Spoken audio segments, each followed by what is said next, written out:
Previously on Marty Motoring, I started the Supercharger build, we installed the intercooler and some charge piping, and we got the car ready to be tuned. Today we're continuing the install on my Lexus IS 350 of the Supercharger from RR Racing.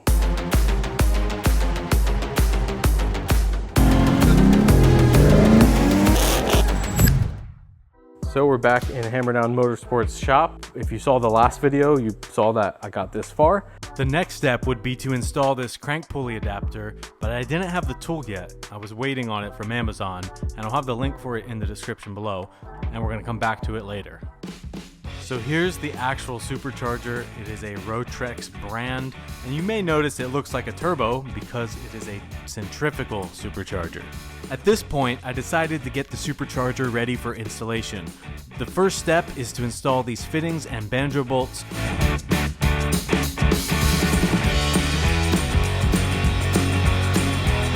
I torqued the bolts to 16 foot-pounds and it was good to go. We're gonna make sure that my headers are wrapped in some titanium exhaust wrap so that it kind of cuts down on heat. We also have the stainless locking tie and toolkit to put these on correctly. So here you can see under my car, here are the PPE headers. Here's the NVIDIA mid pipe. It's 2 into 1. And then it goes 1 back to the mufflers. I will be replacing this soon with a really nice exhaust system, so stay tuned for that. It's pretty rusty under here, as you can see, some of the components. The headers are a little hard to get to, but I'm gonna try to wrap the front up there. So you can kind of see the little bit of wrap that I put on the header. That wasn't super easy to do. But we have 3 stainless steel locking ties and the titanium header wrap on there, so that should protect the Supercharger from excess heat. Alright, so I took off all the plastics underneath the car and raised it up a little more to make this easier. We need to install this lower Supercharger bracket.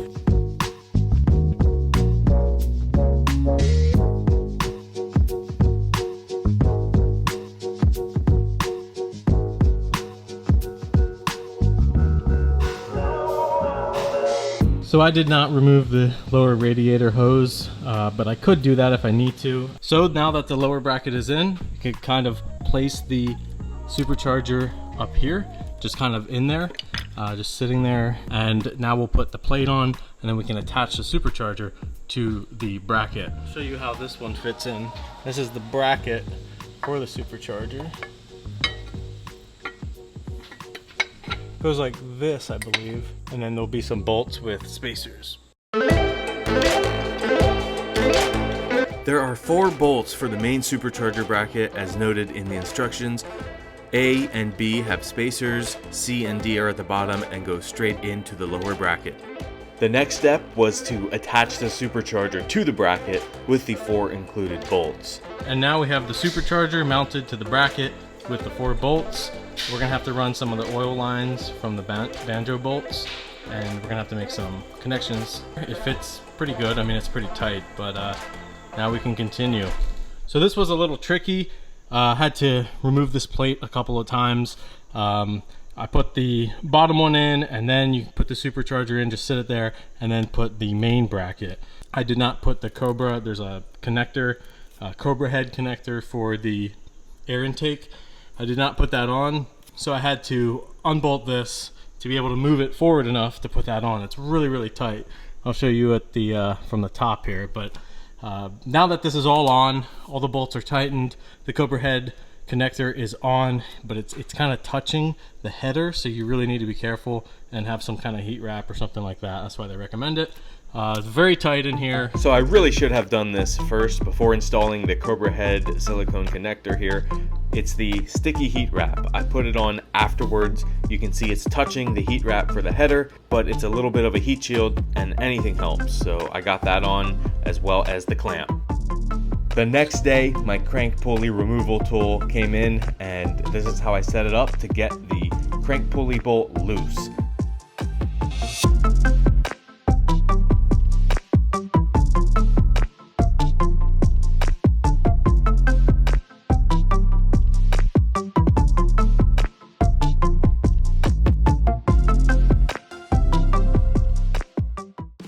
The next step was to clean the crank pulley of any corrosion. So I ran a bolt through all of the threads to make sure they were clean, and I sanded the inside of the wheel. As best as we could, we got the corrosion sanded off. I used a 40 grit and then a 600 grit, and it seemed to get it pretty smooth.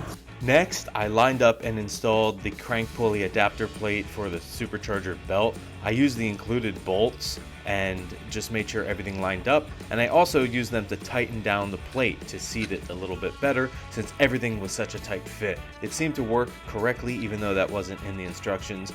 And using the same tool and a torque wrench, I could get the main crank pulley bolt to 150 foot-pounds. In order to get the belt on properly and achieve proper tension, I had to loosen the Supercharger bracket to move the whole thing either left or right, and once I did that, I could get the belt on and tighten everything back up.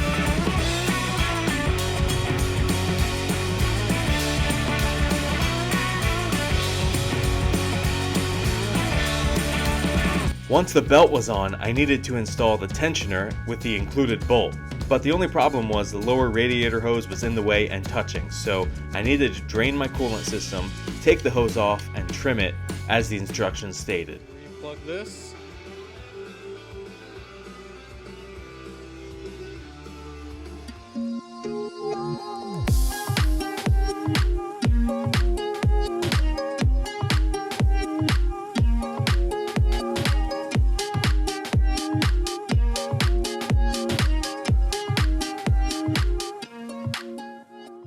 So now the radiator hose is removed. You can see the belt with just a little bit of play, and we're going to install the tensioner. Here's the ground strap. We're going to have to relocate that later. The tensioner has a groove that lines up on the bracket, and then the included bolt goes right through and gets torqued to 25 foot-pounds.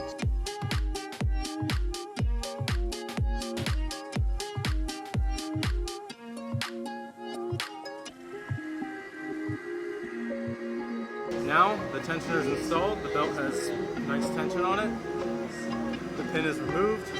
This is torqued down. We're all good to go with the tensioner. The next step is to cut the lower radiator hose about an inch off the bottom so that it sits closer to the fan and away from the tensioner. So now that I've shortened the lower radiator hose, I took it off. I cut it about maybe an inch and put it back on. It's a little less close to the tensioner, but in order to get it about 1/4 inch spacing, I'm gonna need to zip tie it to the fan. It won't hit the blade, it just needs to be a little bit more out of the way so that the tensioner can do its thing. I'm gonna grab some zip ties and get to work.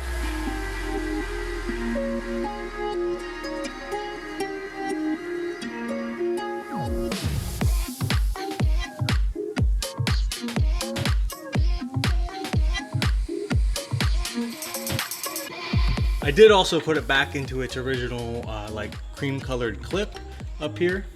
And now from this angle, you can see, other than once these are cut, there is sufficient space between the radiator hose and the tensioner.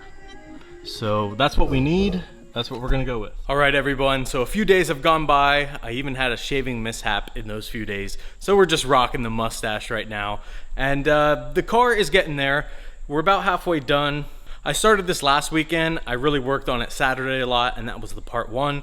We had a little bit of Sunday and Tuesday action as well, just like kind of in the evening.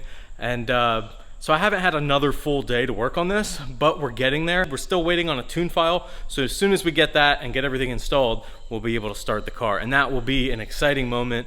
Of course, you know, I can't go hard on it for the first few 100 miles or whatever. It's gonna be a little bit of a process. I'm going away for work for a week, so when I return, we're gonna film some more on this. A lot more stuff coming, so stay tuned. So I'm here working on the car again. It's been an eventful week. The exhaust broke and fell off of the Scion. This shop's about an hour from where I live, and I've been driving that back and forth, so it's been a champ, but it hasn't come without its issues. Just little stuff, but it's fixed. And it's definitely looking like a dirty daily driver. We do have a Boss Audio touchscreen that I put in, and that works really well for the tunes, commuting back and forth. But I can't wait to get this thing back on the road. But definitely drop a comment in the comment section below. What do you think of the process so far? If you like this video, give it a thumbs up. hit subscribe and follow along with this Supercharger build. Definitely tune in for the next one, so stay tuned. Thank you for watching, and keep those wheels turning.